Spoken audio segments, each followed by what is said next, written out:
வணக்கம் மக்களே. இன்றைக்கி சென்செக்ஸ் 158 பாயிண்ட்டு அண்டு நிஃப்டி 50 வந்து 47 பாயிண்ட்டு பாசிட்டிவில் முடிஞ்சிருக்கு. பேங்க் நிஃப்டி மட்டும் 37 பாயிண்ட்டு நெகட்டிவில் முடிஞ்சிருக்கு. பப்ளிக் செக்டார் பேங்க்கை வந்துட்டு இன்றைக்கி செல் பண்ணியிருக்காங்க நிறையா. நெக்ஸ்ட்டு நேட்கோ ஃபார்ம் வந்துட்டு ஏறிக்கிட்டே போயிட்டுருக்கு. நேட்கோ ஃபார்ம் இன்னமும் கன்சிடரபிள் ரேஞ்சில் தான் இருக்குது. இதை கன்சிடர் பண்ணணுன்னா நமக்கு டாலர் ஸ்ட்ரென்த்தனாக நேட்கோ ஃபார்ம் ஏறிட்டே போகும். ருப்பீஸ் வந்துட்டு வீக்கன் ஆகும்போது டாலர் ஸ்ட்ரென்த்தன் ஆகும்.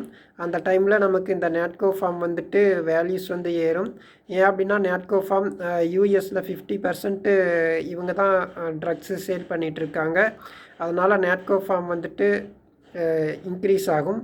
நெக்ஸ்ட்டு சிப்லா என்ன சொல்லியிருக்காங்கன்னா 14% வந்துட்டு ரெஸ்பிரேட்டரி ட்ரக்ஸ் வந்துட்டு இன்க்ரீஸ் ஆகிருக்கு அக்டோபரில். ஏர் பொல்யூஷன்னால் அக்டோபர் டு நவம்பரில் ரெஸ்பிரேட்டரி ட்ரக்ஸ் வந்துட்டு 14% இன்க்ரீஸ் ஆகிருக்குன்னு சொல்லியிருக்காங்க. அது மட்டும் இல்லாமல் எல்ஐசி வந்துட்டு சிப்லா வந்து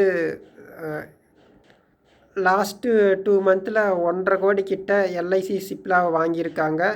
அவங்களோட பர்சன்டேஜ் சிப்லாவில் இன்க்ரீஸ் பண்ணிட்டு போயிட்டே இருக்காங்க. இதுக்கு முன்னாடி 5%லேருந்து இப்போ 6.5% வரையும் சிப்லாவோட ஸ்டேக்ஸ் வாங்கியிருக்காங்க. நெக்ஸ்ட்டு ஐடிசிக்கு 60-70%, பிடி சிகரெட்ஸுக்கு 60-70% வந்துட்டு எக்ஸஸ் டியூட்டி போட்டிருக்காங்க. அதுக்கு இந்தியன் லோக்சபா அப்ரூவ் பண்ணியிருக்காங்க. ஆனால் பிடி இந்த மாதிரி இதுக்கு வந்துட்டு எந்த ஒரு டேக்ஸும் போடலை. 28% to 18% ரேட் கட் இருக்குன்னு சொல்லியிருக்காங்க.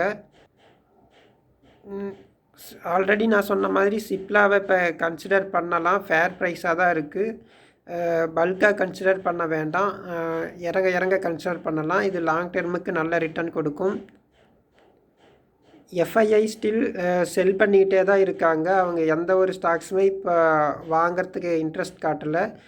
எஃப்ஐஐ வாங்கிறது ஒன்று பார்த்தோம்னா ஐபிஓ மட்டும்தான் அப்ளை பண்ணிகிட்ருக்காங்க.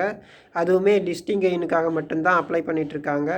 ஒன்ஸ் ஐபிஓ லிஸ்டிங் ஆகிட்டு கெயின் ஆனோடனே ப்ராஃபிட் வந்தோடனே அதையுமே விற்றுடுறாங்க.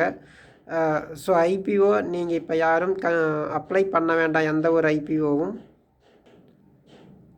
ஸோ நான் ஆல்ரெடி சொன்ன மாதிரி ITC, Natco Pharma, Cipla, Tata Motor, South Indian Bank, Karnataka Bank, PG இன்வெட் இந்த மாதிரி ஸ்டாக்ஸ் மட்டும் இறங்க கன்சிடர் பண்ணுங்கள்.